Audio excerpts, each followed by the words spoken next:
Hello दोस्तों, आप सबका मैं स्वागत करता हूं एलियोट वेब निफ्टी यूट्यूब चैनल पर। इस वीडियो पे हम पढ़ेंगे क्रूड ऑयल के बारे में। जैसे कि आप लोगों का रिक्वेस्ट था कि क्रूड ऑयल पे as per Elliott wave theory यानी कि एडवांस प्राइस एक्शन थ्योरी एक कौन सी दिशा पे जा सकते हैं आने वाले समय पे, इस पे आप लोग सीखना चाह रहे थे, इसीलिए मैं ये वीडियो आप लोगों के लिए ले आया। इधर हम पहले इसका वीकली टाइम फ्रेम से स्टार्ट करके इसका 1 आवर तक एकदम हर एक टाइम फ्रेम पे जाकर मल्टी टाइम फ्रेम एनालिसिस करेंगे, ताकि आप लोगों को मैं एक कंप्लीट और कॉम्प्रिहेंसिव एनालिसिस दे पाऊं as per Elliott wave theory. और जो लोग कमोडिटीज ट्रेडिंग करते हैं उन लोगों के लिए भी ये बहुत ही अच्छा अपॉर्चुनिटी हो जाएगा सीखने के लिए।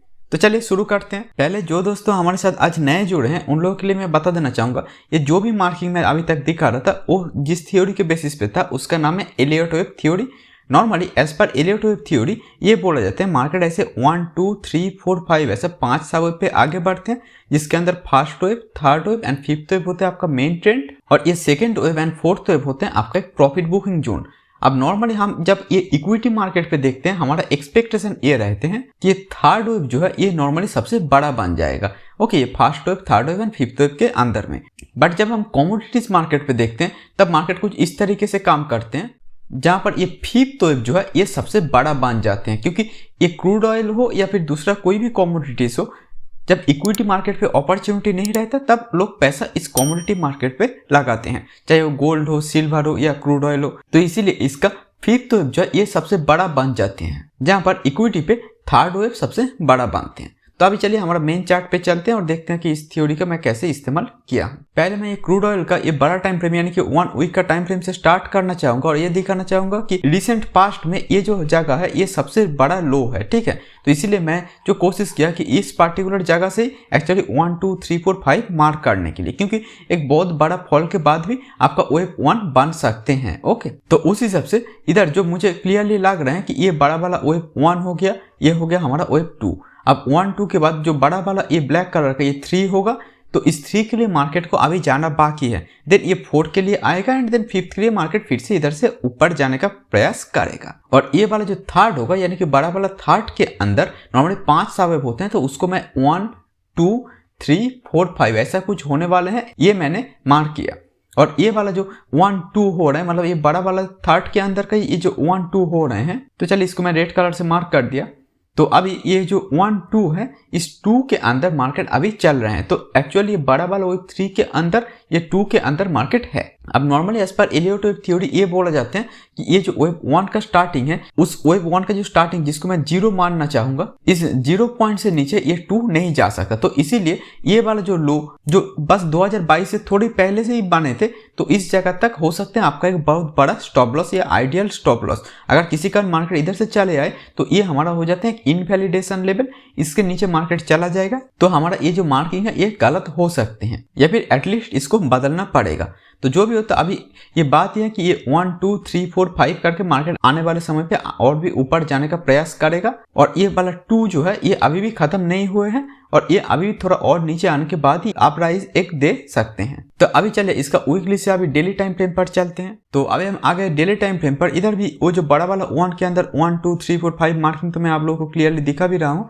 और इधर ये बड़ा वाला 2 जो है ये हो गया एक ABC यानी कि एक रनिंग फ्लैट। अब ये रनिंग फ्लैट क्या होते हैं? Running flat is a sideways correction, जहां पर ये वाला जो ए वेव जिसको मैं इधर ए मार्क किया, इस ए से ऊपर चला जाएगा इसका बी, एंड देन ये जो ए से नीचे चले जाते हैं नॉर्मली इसका सी, जो एक्चुअली इधर हुआ नहीं एग्जैक्टली। अब ये बात ये होता है कि सी जब इतना छोटा हो गया, यानी कि ये जो ए से नीचे आना चाहिए था आइडियली उधर तक नहीं आया, तो इधर से जो हो सकते थे इसके बाद मार्केट शार्पली अपसाइड पे जा सकते थे, क्योंकि मार्केट पे जब मेन ट्रेंड बहुत ज्यादा पावरफुल होते हैं तभी जाकर ये अपना करेक्शन को खत्म होने नहीं देते। तो बेसिकली उसके बाद ये शार्प राइज हुआ भी है।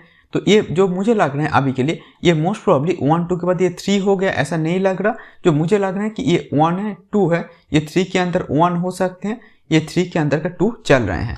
अब बात ये होता है कि ये वाला जो 2 में का बात कर रहा था, उस 2 के अंदर नॉर्मली मैं जो आप लोगों को थियोरिटिकली डायग्राम पे दिखाया, उधर मैं क्या दिखाया था, ये ABC मिलाकर आपका 2 वेब हो जाते हैं। बट कभी कभी मार्केट इतना आसान नहीं होता। ये ABC जो होते हैं इसको बोल सकते हैं एक सिंपल करेक्शन, यानी कि ये वेब 1 का एक प्रॉफिट बुकिंग जोन मोस्टली होते हैं, ये web 2 and this is very simple correction. But कभी कभी ये ए बी सी एक बार हो जाने के बाद मार्केट फिर से थोड़ा अप साइड पे चले जाते हैं और फिर अगेन ये ए बी सी करके नीचे चले आते हैं। तो ये वाला जो सिनेरियो होते हैं इसको हम पहले नाम देते हैं, पहला ए बी सी मिलाकर डब्ल्यू, फिर ये जो है एक connecting wave X and then A B C मिलाकर वाई। तो मोटा मोटा मैं ये बोलना चाह रहा हूँ कि मार्केट पे ये करेक्शन कभी चलते ही रहते हैं, ऐसा होते हैं। तो ये पहला ए बी सी हो गया, ये दूसरा ए बी सी हो गया और उसको हम नाम दे देते जाते हैं डब्ल्यू एक्स एंड वाई। तो सिमिलरली हम इधर भी नाम दे चुके हैं, ये हो गया हमारा डब्ल्यू, ये हो गया हमारा एक्स एंड ये हो रहा है हमारा वाई। तो ओबियसली ये वाई के अंदर भी जैसे कि मैंने दिखा कि पहला ए बी सी मिलाकर हमारा डब्ल्यू, फिर ए बी सी मिलाकर एक्स एंड देन ये वाई होते हैं।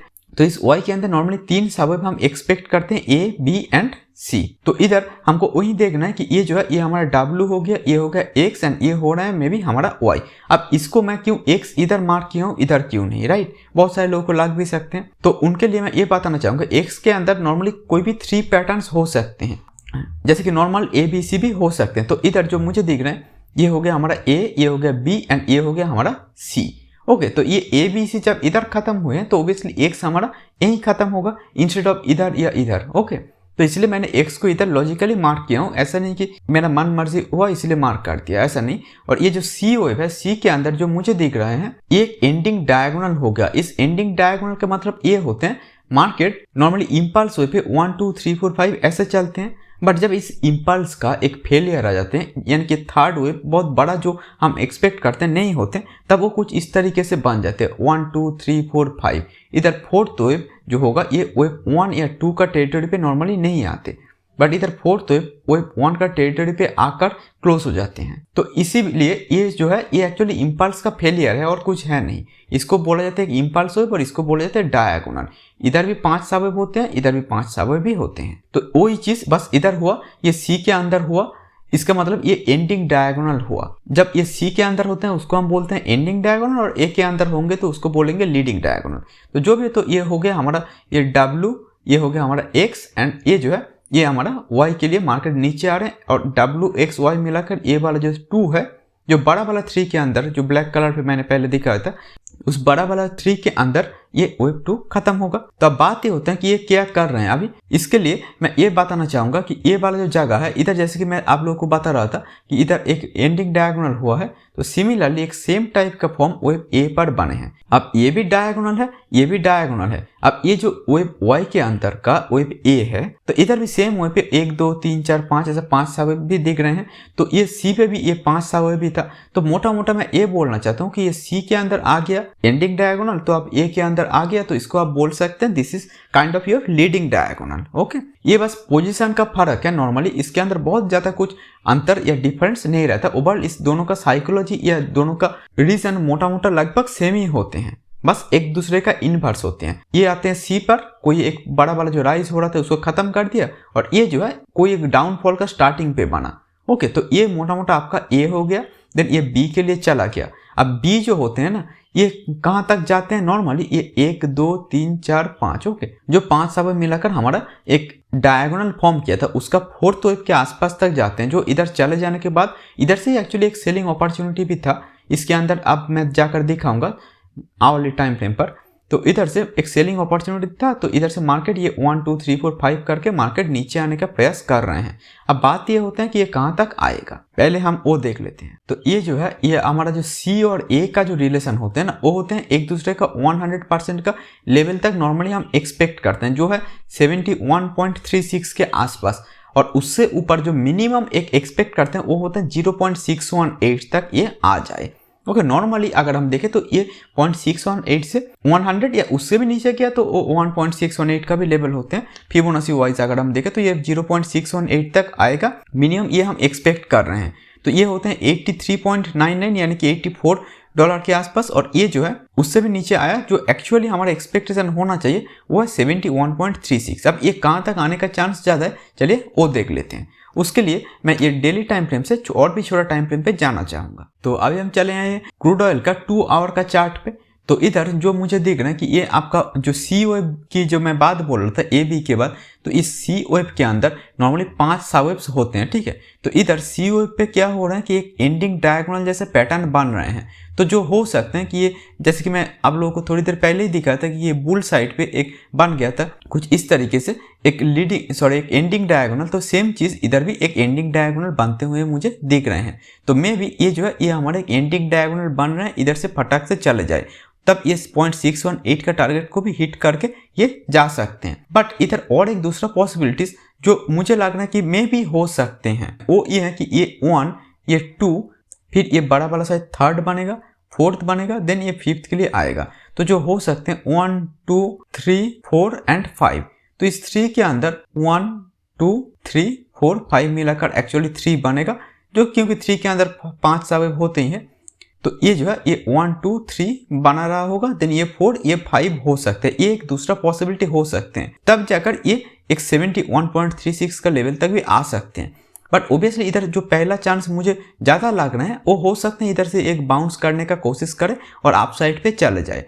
और क्योंकि ये बड़ा टाइम फ्रेम का वेब 3 के अंदर है, तो इसीलिए मैं इधर से एक रिस्क ले सकता हूँ अगर मुझे लेना है तो। लेकिन अगर उधर से ये हिट भी हो सकते हैं। अब एलियट वेव थ्योरी का ब्यूटी ये होते हैं कि अगर ये हिट भी हो गया तब भी हमको पता चलता है कि ये कौन सी वेव पे है। नेक्स्ट इसका उल्टी तरफ का टारगेट, जिस तरफ हमारा स्टॉप लॉस हिट एक्चुअली हो गया था, उस तरफ का भी टारगेट कहाँ है वो भी हम पता कर सकते हैं। जैसे कि ये वाला टारगेट को हिट करने के बाद ये अगर रिवर्स कर रहे हैं, हमने सपोज कि इधर बाई कर लिया, इधर से ये फिर से ऐसा चले आए, तो हमको पता है कि नेक्स्ट जो होगा इधर से ये फिर से अप साइड पे जा सकते हैं।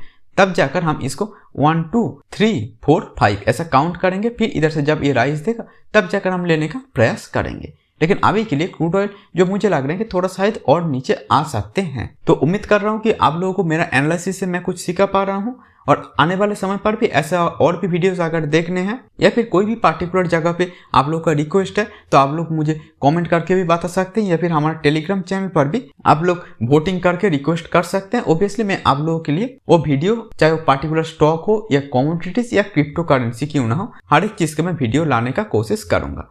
तो अभी के लिए इतना ही। Thank you and good bye.